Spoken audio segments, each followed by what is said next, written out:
that these chemtrails are not coming from the motor, they're not from the exhaust, and there you can see it for your own eyes. Now this is the fourth chemtrail over the Gold Coast, and it's now about midday on Sunday the 31st of May. So we can definitely see there will be an increase in the flu virus hitting this town. So far there's only half a dozen people in Queensland that they say are confirmed with the virus. Let's see what happens by about Wednesday.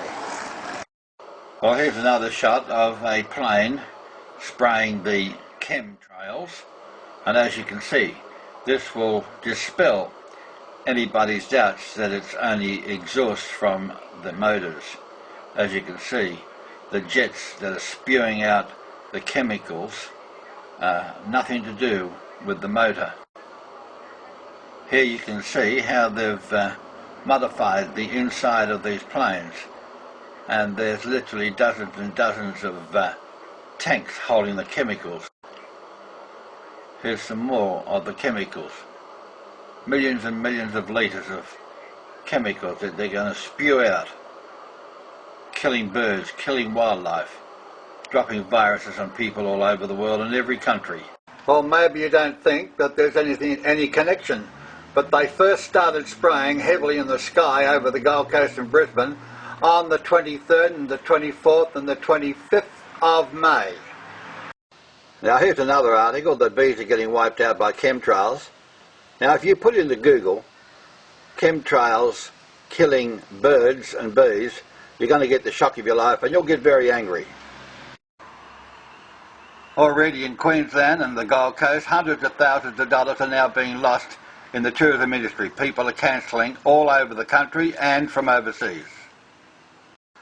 Now today is the 2nd of June, and just as we predicted back on the 23rd and 24th of May, owing to the increase of flu virus being dumped in the sky by chemtrails, we nominated that from today through to this Friday of this week there will be a surge in the flu virus. And sure enough, our predictions were correct. This is a very important video that I urge you all to go in and have a look. This is a very important video that I urge you all to go in and have a look. It is by a Dr. Almut Ott, and it's produced by Mimo Parmania. I'll put that up on the screen in a moment for you, and you'll find it on YouTube. My name is Alma True Ott. By way of introduction, I have a PhD doctorate in the field of nutrition, and I am also a licensed naturopathic doctor in the District of Columbia, Washington, D.C., and is also retroactive into 39 states. I tell you this just by way of introduction. I am not a practicing naturopathic doctor here in Utah. I'm not licensed to do so.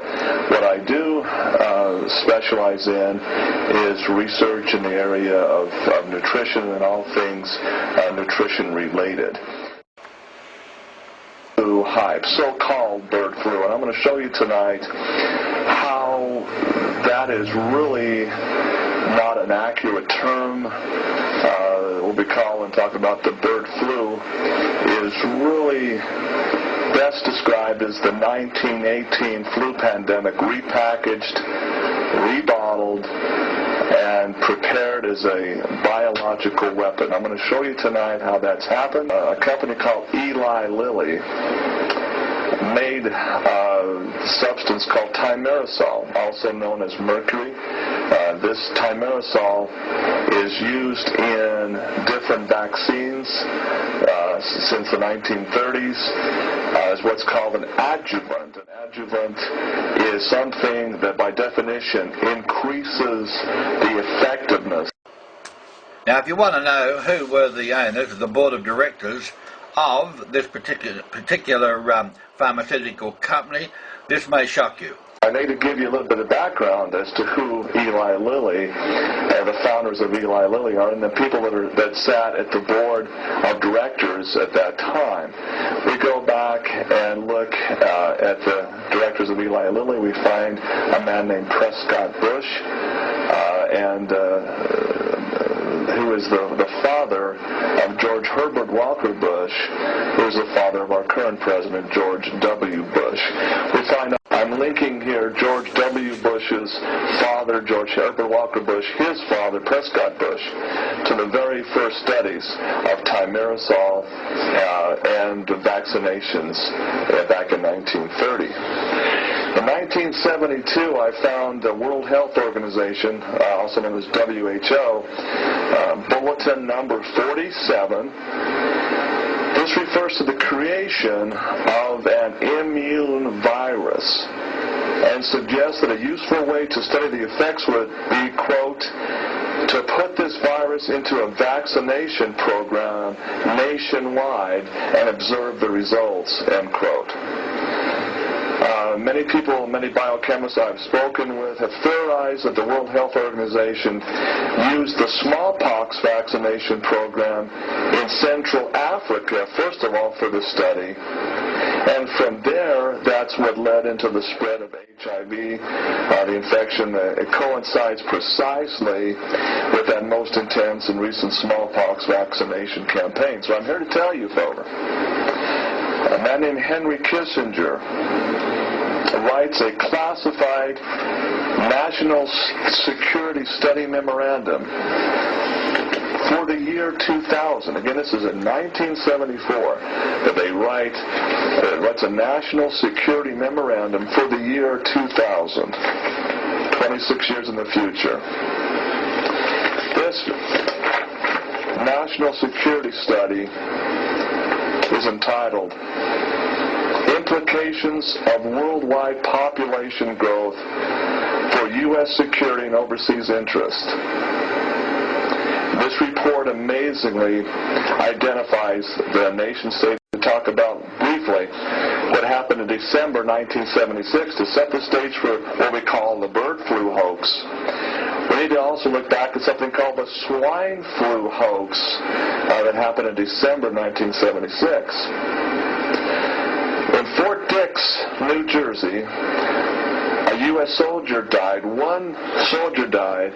The Centers for Disease Control at that time reported to the nation, to the world on the controlled media, that the American people were in danger of fate. A rider tacked onto the end of the Homeland Security Bill, amazingly, confers immunity from liability prosecutions to Eli Lilly, Sanofi Pasteur, and all other manufacturers of vaccines.